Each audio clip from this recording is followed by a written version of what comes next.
ওহ, কি গরম! কবে যে একটু বৃষ্টি হবে কে জানে। এত গরমে আর কাজ করতে পারি না। এমন সময় মাঠের পাশে রাস্তা দিয়ে যাচ্ছিল মধু। আরে ও রানাদা, এই এত গরমে মাঠে কি করো? কি আর করব ভাই, মাটি কোপাচ্ছি, নতুন চারা গাছ লাগাবো যে। কি বলো, এই এত গরমে তুমি চাষ করার কথা ভাবছো? আশেপাশে একবার চেয়ে দেখো, মাঠের সব ফসল জলের অভাবে শুকিয়ে গেছে। বর্ষা না আসলে চাষ করো না, লোকসান হবে। তাই তো দেখছি, কিন্তু কি করব কিছুই তো বুঝতে পারছি না। এত রোদে আর দাঁড়িয়ে থাকা যাচ্ছে না গো। যাই, আমি বাড়ি যাই, তুমি কাজ করো। আচ্ছা ঠিক আছে, যাও।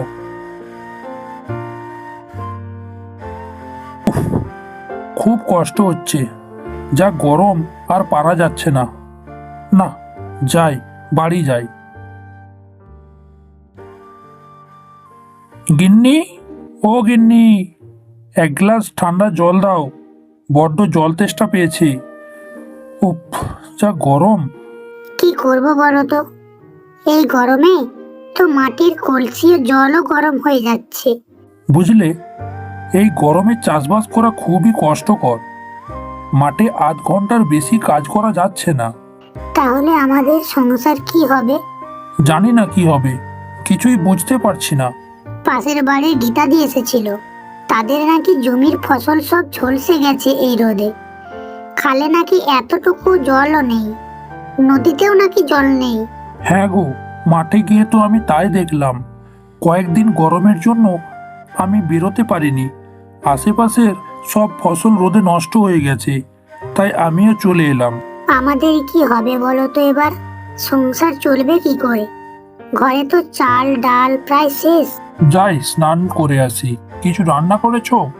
রাতের পান্তা ভাত আছে, তাই আর কিছু করিনি গো।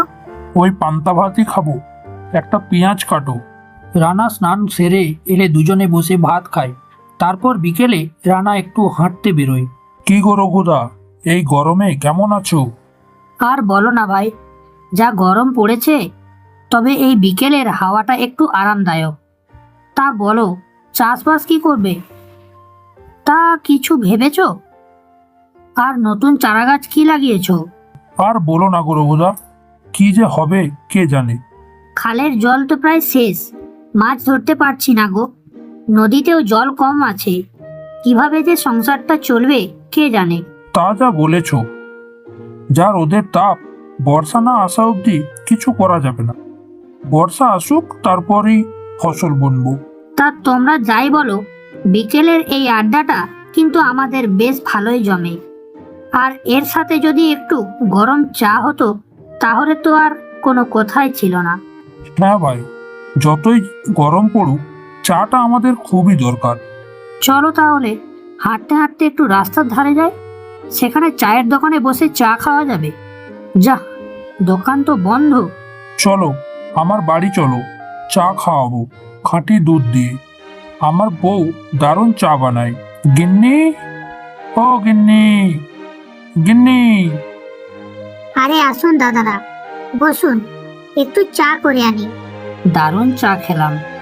বৌদি দারুণ চা করতে পারে, এই রকম চা তো আমরা কখনো খাইনি। বুঝলে, আমার মাথায় একটা বুদ্ধি এসেছে। কি বুদ্ধি, বলো শুনি। ভাবছি একটা চায়ের দোকান খুলবো। তুমি যেভাবে চা তৈরি করো আমাকে শিখিয়ে দেবে। তোমার হাতের চায়ের তুলনা হয় না। এই গ্রামে বা আশেপাশের কোনো দোকানে তোমার মতো চা কেউ বানায় না। এত গরমে কি সম্ভব? বিক্রি হবে? কেউ কি চা খাবে এত গরমে?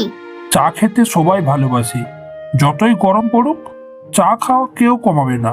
দাদা, চা খেয়ে যান। লিকার চা, দুধ চা, সব রকমের চা পাওয়া যায়।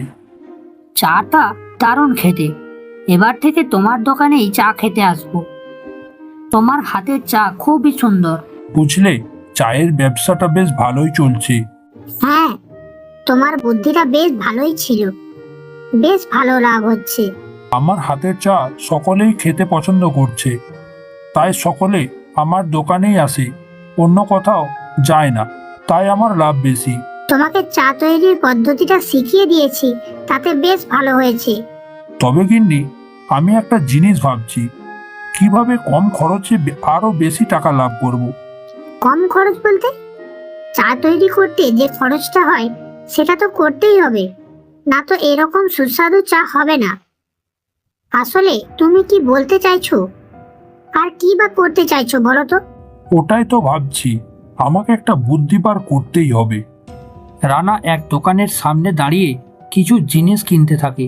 দাদা, আমাকে সব থেকে কম দামি চা পাতাটা 500 গ্রাম দেবেন, আর 1 কেজি চিনি দেবেন, আর সব থেকে কম দামি 1 প্যাকেট দুধ দেবেন। সব কিনে রানা দোকানের সামনে উপস্থিত হয়। দোকান খুলে চা তৈরি করে সে। দেখতে দেখতেই দোকানের সামনে কয়েকজনের ভিড় হয়।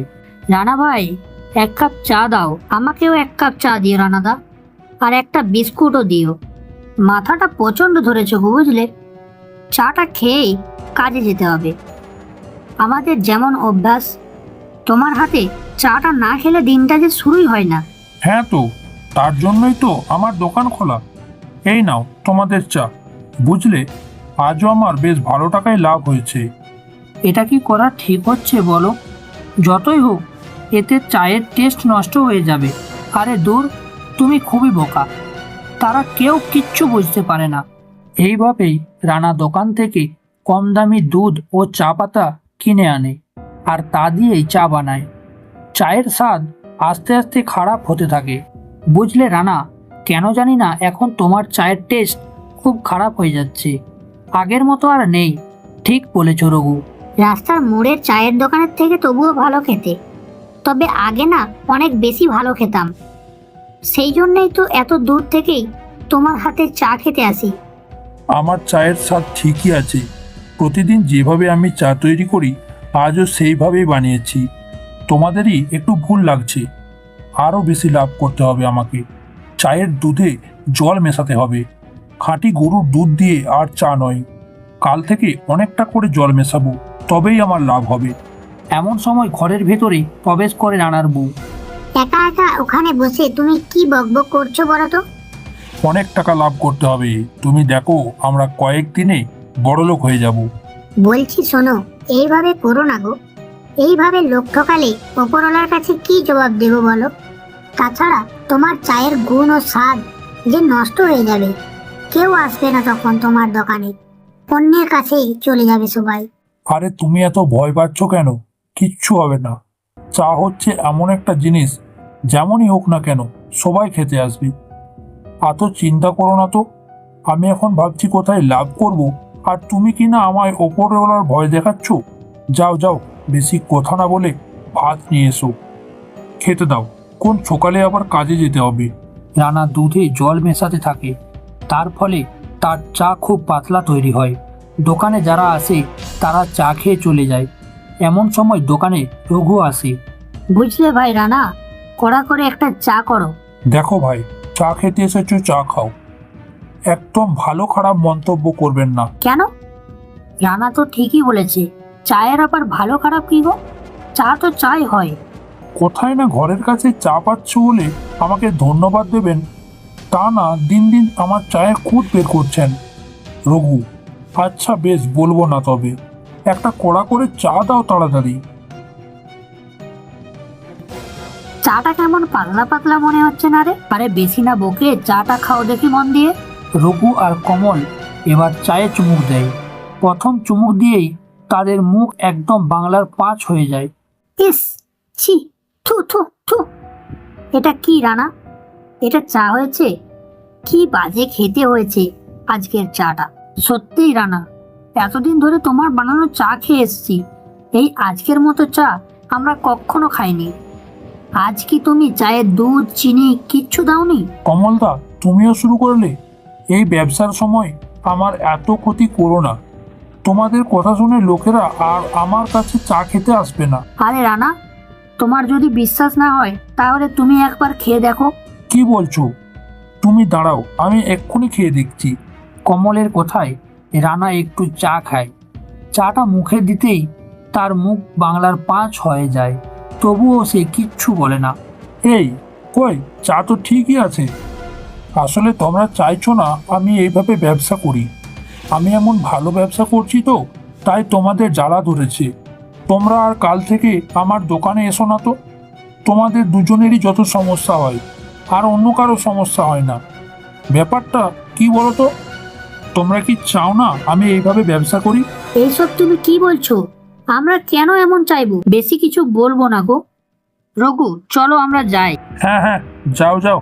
আর এসো না, তোমাদের কথা শুনে আমার সব কাস্টমার চলে গেল। আমার কত ক্ষতি করে দিলে তোমরা। আমি আজকে শুনলাম রঘুদা আর কমলদার সাথে তোমার সঙ্গে ঝগড়া হয়েছে। সারাদিন কাজ করে আসার পর বেশি বক বক করো না তো। সবই শুনেছো তো দেখছি, কারণটা তো জানো। সব ব্যাপারে নাক গলাতে হবে কেন তোমাকে? এইভাবে হবে না গো। মানুষের যতই চায়ের প্রতি একটা নেশা থাকুক না কেন, সে যেখানেই ভালো স্বাদ পাবে সেখানেই চলে যাবে। তুমি ব্যবসার কি বোঝো? এইভাবে ব্যবসা করতে হয়, বুঝলে? আমি অত বুঝি না, কিন্তু লোক ঠকিয়ে ব্যবসা করা ঠিক না। আমাকে আবার জ্ঞান দিতে এসেছো? যাও যাও, নিজের কাজ করো গিয়ে। এইদিকে পরের দিন সকালে আবার রানা সমস্ত কিছুতে ভেজাল দিতে থাকে।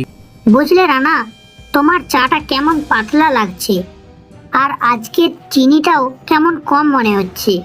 কই না তো, ঠিকই আছে তো। তুমি একটু মিষ্টি দাও, আর একটু কড়া করে চাটা দাও তো। এই চাটার কোনো স্বাদই নেই। ঠিক আছে ঠিক আছে, তুমি কি আর এক কাপ চা খাবে? না না না, আমি আর খাবো না। তোমার চাটা খুব একটা জমলো না। তাহলে যাও তো, যাও। আমার ব্যবসার সময় মাথা খারাপ করো না। আজকে সকাল থেকে দোকানে একটাও লোক নেই কেন কি জানি। কি গো দাদা, আমার দোকানে চা খাবেন না? এসো, চা খেয়ে যাও। না গো, আমরা চা খেয়ে নিয়েছি। তোমার দোকানের চা ভালো হয় না। আমরা ওই মোড়ের কাছে দোকান থেকে চা খেয়ে এলাম। রানা, আর একটা কাপ খেয়ে যাও না। পরের দিন সকালে রানা হেঁটে হেঁটে দোকানে যায়। গিয়ে দেখে গ্রামের সকলে ওই দোকানের সামনে ভিড় করেছে। এমনকি রঘু এবং কমলও সেখানে আড্ডা দিচ্ছে। হায় হায়, আমি কি ক্ষতিটাই নাই করলাম নিজের।